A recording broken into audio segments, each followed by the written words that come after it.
Por fim, a última forma de representação que a gente vai ver é a de decomposição topológica, né? Então, enquanto nas decomposições anteriores, né, havia a ideia de dividir o espaço geométrico, né, ou com a construção de um grid, com uma quad tree, com uma decomposição exata, aqui não tem nenhuma informação métrica sendo considerada. Tá? Na decomposição topológica, o foco é em dividir o ambiente baseado nas características desse ambiente. Então, por exemplo, é possível dividir o espaço lá de um prédio que tem salas, corredores, exatamente nisso, em salas, né, cada sala é uma região, essas salas estão conectadas, então cada sala é um nodo, salas que são vizinhas estão conectadas por um caminho no grafo. Então, todo esse ambiente vai ser representado como um conjunto de regiões que estão conectadas. Tá? Então, formalmente, uma representação topológica é um grafo, sempre a gente considera um grafo. Né? Então, quando o mapa do ambiente é representado por um grafo, é uma representação topológica, que especifica isso, nodos e a conectividade entre esses nodos. Para se trabalhar com um mapa topológico desse tipo, o robô tem que ser capaz de satisfazer duas restrições, que uma é, ele tem que detectar a posição dele em termos, né, de nodos, ou seja, em qual nodo, vamos supor, o robô precisa saber, eu estou nesse nodo, e aí sai, né, andei, e agora estou em outro nodo. Então ele precisa esse tipo de discernimento. Tá? Ele precisa saber que ele está se deslocando por nodos aqui. Né? E o nodo não vai estar associado a uma posição específica do espaço. Tá? O nodo é algo de mais alto nível. Né? Esse nodo 7 é essa sala. O nodo 13 é essa sala. Aí, por exemplo, aqui o nodo 6 é na frente da porta da sala 7. O 8 é na frente da porta da sala 9. Tá? Importante dizer que esse exemplo de mapa é só um exemplo. Tá? Não quer dizer que mapas topológicos precisam ser construídos assim. Aqui foi definido isso. Que tu tem um nodo do lado de dentro de uma sala e na frente da porta. E aí os nodos são conectados, né, devido às adjacências das regiões. Então a região 10 é adjacente a 8, ela é conectada. Né? Mas isso é uma regra. Eu poderia ter só um nodo nesse corredor e aí cada sala está conectada nesse nodo. Por exemplo, sala 13 está conectada ao corredor. Sala 7 está conectada ao mesmo corredor. Tá? Então não tem uma regra para isso.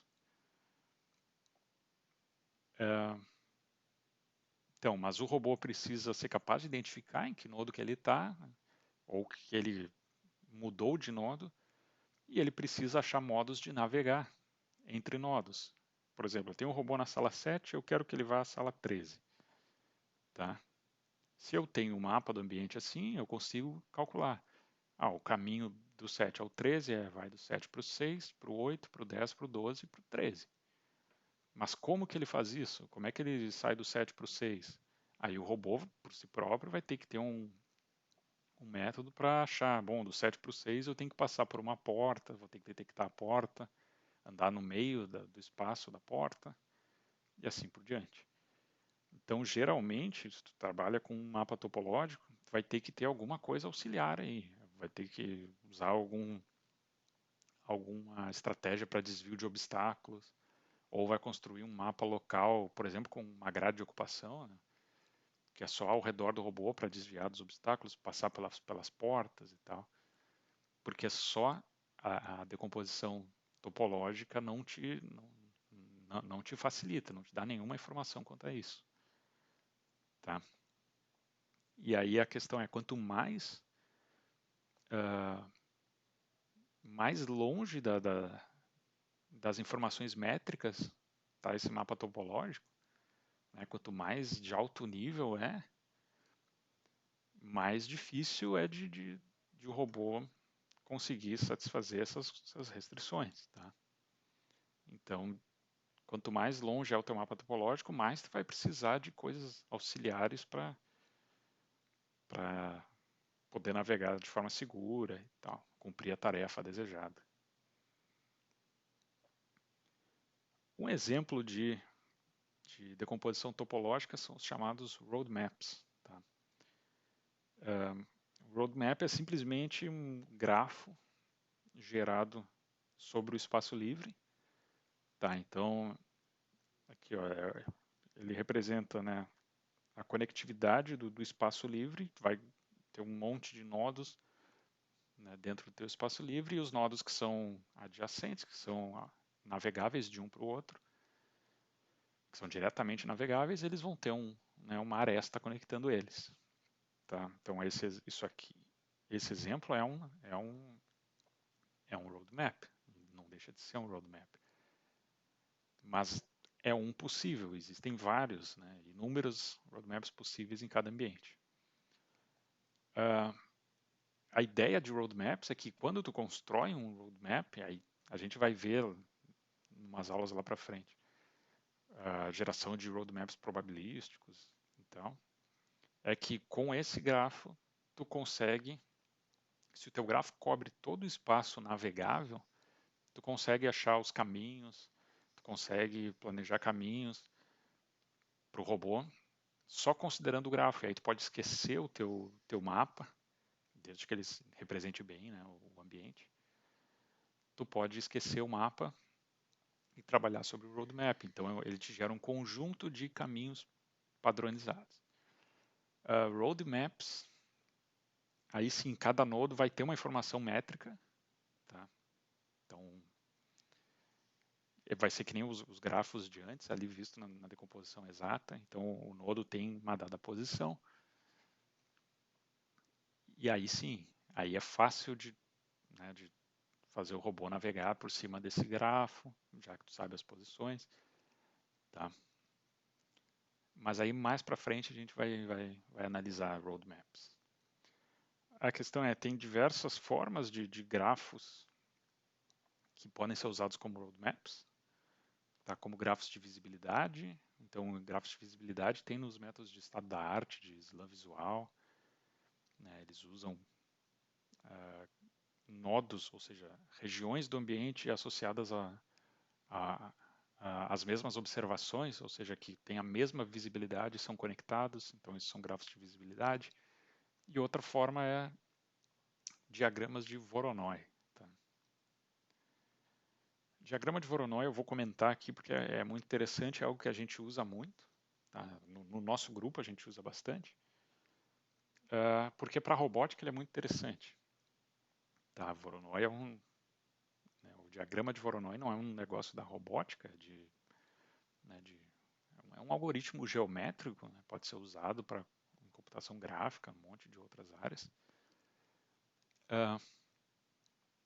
E aí, primeiro eu vou mostrar a definição, né, do que é o diagrama de Voronoi. Então, considera lá o nosso espaço livre, tá? E considera que esse beta como sendo o contorno do espaço livre, ou seja, é o limite entre espaço livre e espaço que não é livre, né, espaço de obstáculo. Para cada possível configuração do robô, essa clearance aqui seria a distância livre ao redor do robô. Tá? É o quanto que o robô tem de espaço livre até o obstáculo mais próximo. Então, aqui é a menor distância do robô para o contorno do espaço livre, para todas as possíveis células, não, todos os possíveis pontos no contorno. Tá?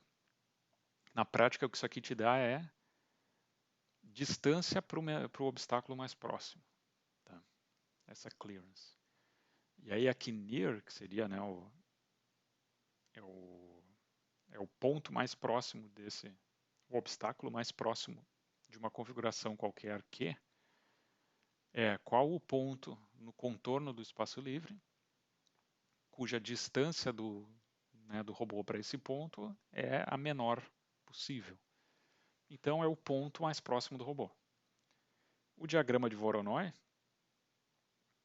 são todas as configurações que tem pontos mais próximos, né, obstáculos mais próximos equidistantes. Ou seja, eu tenho mais de um obstáculo mais próximo. Tá? E aí a gente vai ver isso num exemplo. Então aqui, onde eu estou com o mouse, eu tenho qual seria o obstáculo mais próximo?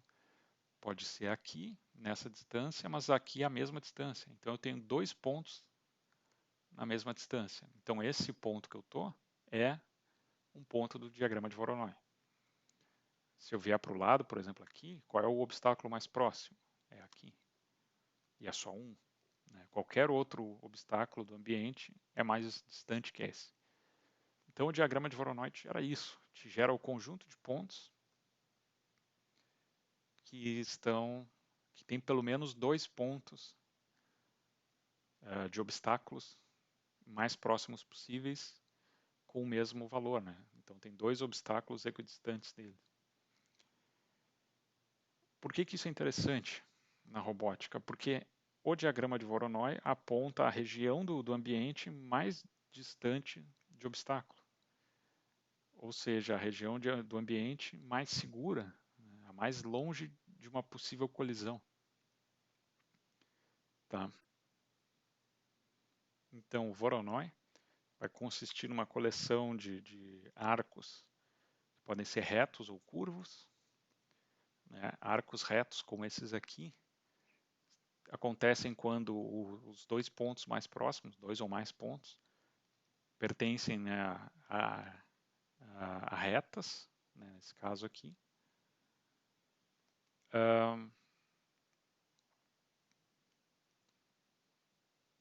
Já arcos curvos acontece quando o ponto mais próximo é, por exemplo, uma reta, essa reta, e aqui um ponto. Então, o arco é curvo. Né? Mesma coisa aqui, nesse ponto. Quando considera esse ponto e essa reta, o Voronoi vai ser curvo. Aí, geralmente, o Voronoi na prática é curvo. Então, aqui tem um exemplo de um Voronoi, diagrama de Voronoi gerado num espaço livre de um ambiente. Na verdade, é uma técnica de Voronoi generalizado, ambiente com múltiplos corretores. Nesse caso, então, permite com que se ande o mais longe de obstáculos. Então, por exemplo, se a gente for olhar aqui o espaço de uma porta, isso aqui é uma porta, o Voronoi passa exatamente no meio da porta. Então, se o robô seguir o Voronoi, ele não vai colidir.